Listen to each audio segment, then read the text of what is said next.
Hello guys. आज का topic है हमारा जनरल प्रिंसिपल्स ऑफ लायबिलिटी। आज हम इसको कवर करेंगे। सो जनरल प्रिंसिपल्स ऑफ लायबिलिटी, इसको हम पहले देखते हैं कि टॉर्ट लायबिलिटी होती क्या है। In tort law, liability arises when a person commits a civil wrong tort that causes harm to another without any lawful justification. The injured party can claim compensation. Tort में क्या होता है कि compensation दिया जाता है, ठीक है। वो जो पार्टी, एक ए पार्टी है और एक बी पार्टी है, इसमें से एक पार्टी को हार्म हुआ होता है। जो जैसे हम मान लेते हैं कि बी पार्टी है, बी पार्टी को हार्म हुआ है, बी पार्टी कंपनसेशन मांग सकती है ए पार्टी से। लेकिन क्रिमिनल में क्या होता है कि उनको सजा वगैरह मिलती है। यहाँ क्रिमिनल का नहीं, यहाँ पे इस चीज का देखा जाता है। तो ये है टॉर्ट लायबिलिटी का मतलब। अब हम इसको देखेंगे कि general liability of in tort. पहली होगी existence of a legal duty. The dependent must owe a duty of care to the plaintiff. तो पहले मैं आपको एक चीज बताता हूँ कि प्लेंटिफ और डिफेंडेंट के बीच में डिफरेंस बताते हैं। प्लेंटिफ वो होता है जो केस करता है, ठीक है, और डिफेंडेंट वो होता है जिसके ऊपर केस किया जाता है। तो अ डॉक्टर, एक एग्जांपल से समझते हैं। A doctor owes a duty of care to the patients.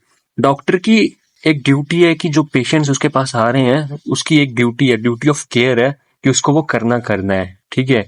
ये एग्जिस्टेंस ऑफ लीगल ड्यूटी, ये लीगल ड्यूटीज होती हैं कि जैसे डॉक्टर की हो गई उसके पेशेंट का केयर करना वगैरह वगैरह।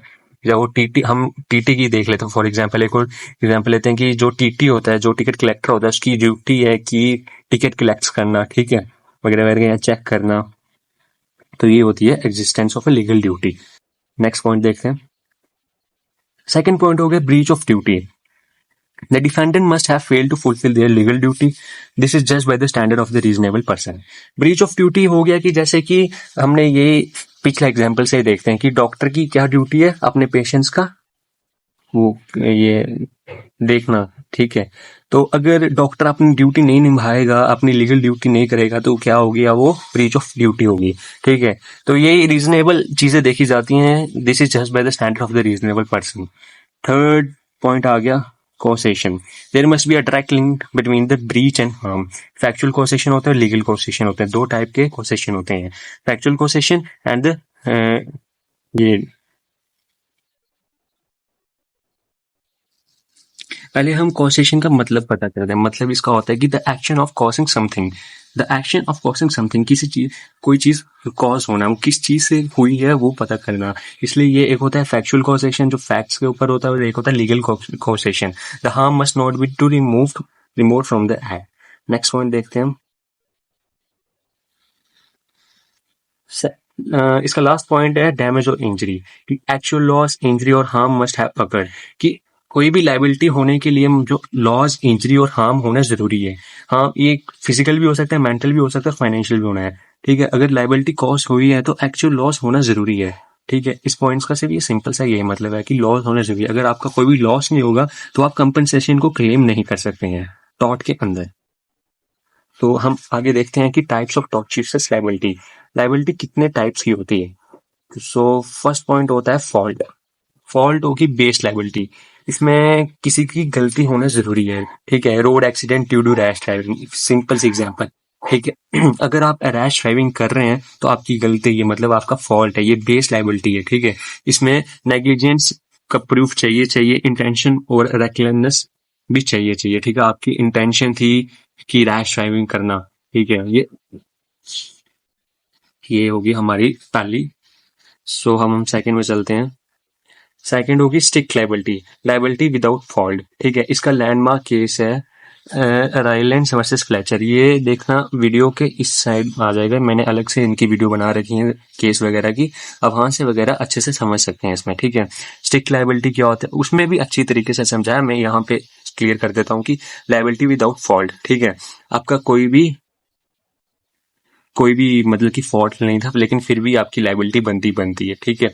If damage is caused by dangerous things kept by a person they are liable even without negligence, ठीक है। इसका मतलब कि अगर आपने कोई भी डेंजरस चीज अपने पास रखी है तो आप नेग्लिजेंस के विदाउट नेग्लिजेंस आप लायबल हैं स्ट्रिक्ट लायबिलिटी के, ठीक है। ये लैंडमार्क ऐसा आप इसको देख सकते हैं।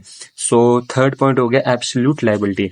स्ट्रिक्टर फ्रॉम, इसका भी एक केस है, एमसी हम Mehta versus union of India, oleum gas leakage, ठीक है। ये इस केस से चलते इंडिया में एब्सोल्यूट लायबिलिटी आई थी। पहले सिर्फ स्ट्रिक्ट लायबिलिटी के ऊपर केस किया जाता था, लेकिन इस केस के बाद ये इंडिया में लायबल हुआ। सो A stricter form of strict liability applied in hazardous industries. No exceptions are defense allowed. इसमें कोई भी डिफेंस अलाउड ही नहीं है, कोई भी एक्सेप्शंस अलाउड ही नहीं है इसमें, ठीक है। इसका भी मैंने अलग से वीडियो वगैरह बना रखी है इस केस की, आप मेरे डिस्क्रिप्शन में देख सकते हैं वगैरह, मैंने वहां पे मेंशन की है। बाकी आप प्ले लिस्ट में चेक कर सकते हैं और सारे आपको केसेस मिल जाएंगे। सो अगली आती है वाइकेरियस लायबिलिटी, ठीक है। ये बहुत इंपॉर्टेंट लायबिलिटी है। इसमें मैं आपको एग्जाम्पल से समझाता हूँ, ठीक है। एक पर्सन ए है, एक पर्सन बी है, एक पर्सन सी है, ठीक है। जो बी पर्सन है वो ए के लिए काम कर रहा है, ठीक है, लेकिन बी से कोई नेग्लिजेंस हो गया, ठीक है। अब सी है, सी को कुछ हार्म हुआ तो सी क्या कर सकता है, बी पे भी केस कर सकता है और ए पे भी केस कर सकता है। ये दोनों के ऊपर केस कर सकता है। ये सी की लायबिल, ये ए और बी की लायबिलिटीज है। ये है वाइकेरियस लायबिलिटी, इसका सिंपल सा मतलब ये है। आप इसको आराम से लिख लेना वगैरह, अगर आपको कोई क्वेश्चन आता है तो इसको डिफाइन करके बढ़िया से लिख लेना। सो अब आगे देखते हैं डिफेंस इन टॉर्ट लॉ, ठीक है। कौन से डिफेंसेस काम किए जाते हैं। सो पहला होता है वॉलंटरी नॉट फिट इंजरी। इसका आपको मैं मतलब बताता हूँ कि आपने कंसेंट दिया, ठीक है। इसकी एग्जांपल लेते हैं हम स्कूबा डाइविंग की, ठीक है। उस ठीक है, आप ऋषिकेश की हैं, ठीक है, एग्जाम्पल समझते हैं ऋषिकेश के हैं। अब वहाँ पे स्कूबा डाइविंग कर लीजिए, कोई भी डाइविंग कर लीजिए, ठीक है। वहाँ से डाइविंग करने से पहले आपको कंसेंट देना पड़ता है। आपको एक फॉर्म के ऊपर साइन कराया जाएगा कि हमारी नेग्लिजेंस के वगैरह हमारी कोई हमारा कंसेंट है कि हम अपने तरीके से वो अपना ये स्कूबा डाइविंग करेंगे, ठीक है। आपकी कोई भी गलती नहीं होगी। ये है कि कंसेंट फॉर्म दिया जाता है तो वगैरह वगैरह ये हो गया इसमें। सेकेंड होता है act of God nature wise, ठीक है। हम इसका कुछ नहीं कर सकते, ये एक्ट ऑफ गॉड है। सो थर्ड पॉइंट है इनएविटेबल एक्सीडेंट, ठीक है। इनएविटेबल एक्सीडेंट होता है कि मेरे पावर के बाहर था, ठीक है, मैं कुछ नहीं कर सकता था, मेरे पावर के बाहर था ये, ठीक है। इनएविटेबल एक्सीडेंट ये होता है। सो कंट्रीब्यूटिंग नेग्लिजेंस ये होता है कि कोई दो पार्टी से उनको कॉन्ट्रो करके नेग्लिजेंस उन्होंने किया तो कंट्रीब्यूटिंग नेग्लिजेंस, ये सिंपल सा ही है, आप देख सकते हैं। तो अब आती है जो इम्पोर्टेंट है वो है स्टैट्यूटरी अथॉरिटी, ठीक है। ये सबसे इम्पोर्टेंट है, आपको ये पढ़ना चाहिए अच्छे से, ये क्वेश्चन आता रहता है। इस पे दो तरीके की स्टैट्यूटरी अथॉरिटी होती है, एक होती है एब्सोल्यूट स्टैट्यूटरी और एक होती है कंडीशनल स्टैट्यूटरी, ठीक है। सो इसकी अलग से वीडियो मैंने बना रखी है, आप देख सकते हैं, क्योंकि टॉपिक बहुत इंपॉर्टेंट है, ठीक है। ये क्वेश्चन आता ही आता है। सो अगर आपको वीडियो अच्छी लगे तो आप सब्सक्राइब, लाइक, कमेंट कर सकते हैं। और अगर आपको नोट्स चाहिए तो मेरे इंस्टाग्राम हैंडल को फॉलो कर दीजिए, वहाँ पे आपको सारे नोट्स मिल जाएंगे। बाकी जितनी भी केस लॉस की वीडियोस हैं वो मैंने डिस्क्रिप्शन और प्ले लिस्ट में अवेलेबल है, वहाँ पे जाके आप चेक कर सकते हैं। धन्यवाद गाइस।